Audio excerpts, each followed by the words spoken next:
मान सम्मान कहीं न कहीं सरकार ने कहीं गिरवी रख दिया है। सरकार उनके मान सम्मान के साथ खिलवाड़ करती रही है। वो जब तक वो मान सम्मान वापस नहीं आ जाएगा, उनका जो गिरवी मान सम्मान जो रखा हुआ है, वो जब तक वापस नहीं आ जाएगा, अनुदेशक शिक्षा मित्र नियमित नहीं हो जाएंगे। अनुदेशक शिक्षा मित्रों को विद्यालय में दोयम दर्जे का नागरिक माना जाता है, दोयम दर्जे का शिक्षक माना जाता है। हालांकि सबके साथ ऐसा नहीं होता, लेकिन कुछ लोगों के साथ होता है। लेकिन मैं कहता हूं एक भी व्यक्ति के साथ ऐसा क्यों होता है, और एक भी व्यक्ति के साथ ऐसा यदि होता है तो गलत है, क्योंकि ये तो उस पार्टी की सरकार है जिनके पंडित दीनदयाल उपाध्याय जी हुआ करते थे, और जो अंत्योदय योजना की बात करते थे कि जब समाज के अंतिम व्यक्ति का उदय कैसे होगा, ये उनकी सोच थी, और इसी वैचारिक सिद्धांत को लेकर वो चलते थे।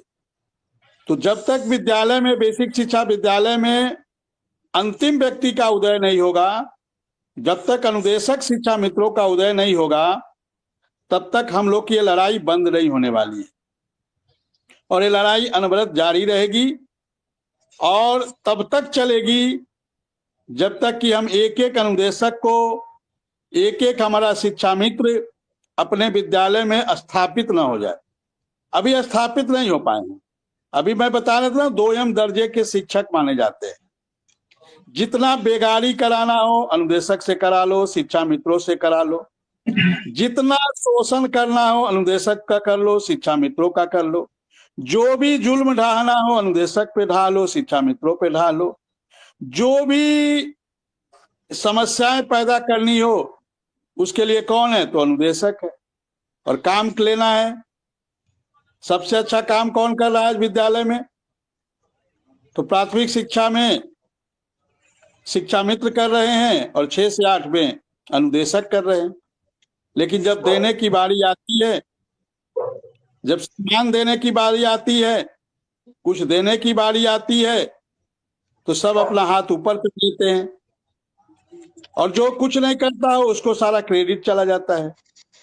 अभी आप देख रहे होंगे विद्यालय में ब्लॉक स्तर पे, जिला स्तर पे, मंडल स्तर पे बेसिक बाल क्रीड़ा प्रतियोगिता हो रही है। सब कुछ करता है अनुदेशक, सब कुछ करता है शिक्षा मित्र, और जब क्रेडिट लेना हो तो विद्यालय का प्रधानाध्यापक पहले आके खड़ा हो जाता है। विद्यालय के प्रधानाध्यापक कहता है कि मोमेंटो हमको पकड़ाइए, शील्ड हमको दीजिए। क्यों दीजिए? आपका योगदान क्या है? आपने बच्चों के लिए कदम चला हो तो ठीक है, आप ले जाइए, आप मोमेंटो ले जाइए। लेकिन समस्या क्या है हमारे देश में?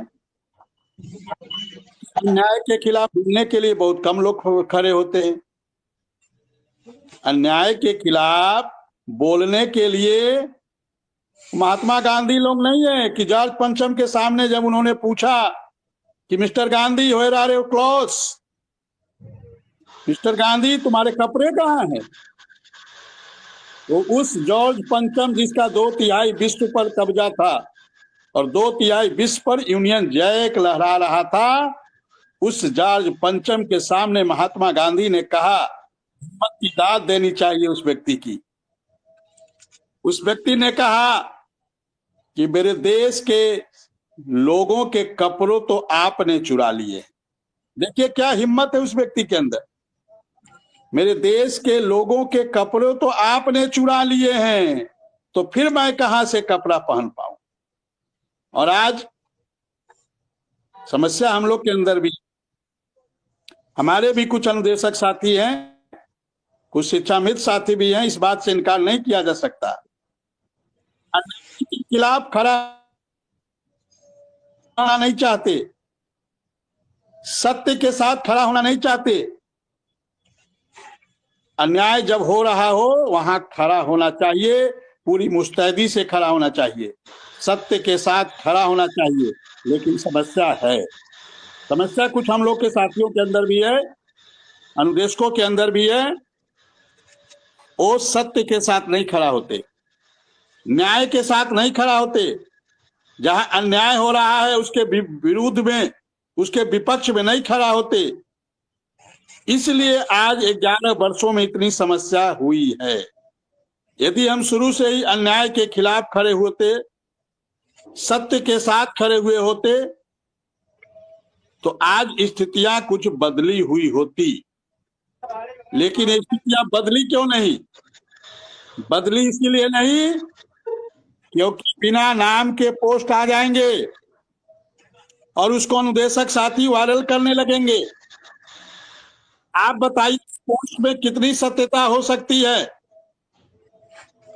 जिस पोस्ट के नीचे नाम नहीं लिखा जाता है और उसमें भी आज नियमितीकरण की बात कही गई है, उस पोस्ट में भी आज अनुदेशकों को नियमितीकरण करने की बात कही गई है, अस्थायी करने